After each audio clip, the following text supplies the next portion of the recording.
अस्सलाम वालेकुम फ्रेंड्स, उम्रा वीज़ा पर पाबंदी की बहुत बड़ी वजह सामने आई है। ये पाबंदी सोचा भी नहीं था कि इस वजह से उम्रा वीज़ा नहीं लग सकेगा।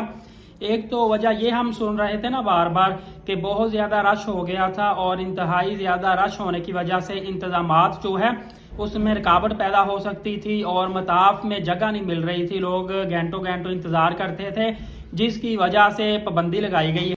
लेकिन अब खबर ये भी सामने आ रही है कि रमज़ानुल मुबारक में 25,000 से ज़ायद भिखारी सऊदी अरबिया ने गिरफ्तार किए हैं और इसमें बड़ी तादाद पाकिस्तानियों की बताई जा रही है।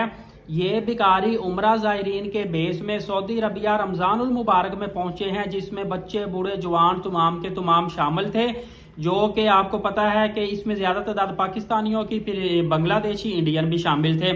इनकी वजह से भी उम्रा बंद होने में बहुत बड़ा किरदार है, क्योंकि बाकी कंट्रीज के उम्रा वीज़ा खुले हुए हैं, एज इट इज़ लग रहे थे। थोड़ी बहुत रिस्ट्रिक्शन अगर आती थी वो क्लियर हो जाती थी, लेकिन मुकम्मल तौर पे 5वें रमज़ान से जो उम्रा वीज़ा बंद है वो पाकिस्तानियों के हैं। हालांकि अगर रश ज़्यादा हो गया है तो इसमें तमाम ममालिक के उम्रा वीज़ा बंद होने चाहिए थे, सिर्फ ये 3-4 ममालिक के क्यों बंद है?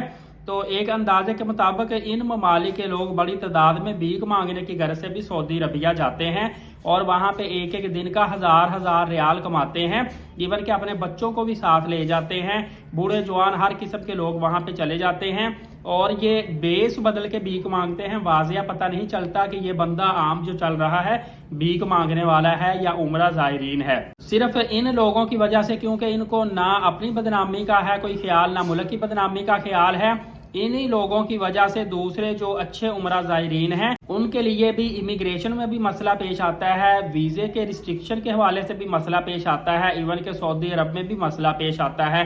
क्योंकि मेरे एक जानने वाले ने बताया था, उसका आगे दोस्त था, कह रहा था कि जब भी वो मदीना पाक में, कह रहा था वो ना वहाँ घूमता फिरता सड़क पे एक दफ़ा घूम फिर रहा था, बिल्कुल सिंपल से कपड़े पहने, नीचे गंदा सा जूता पहना हुआ था।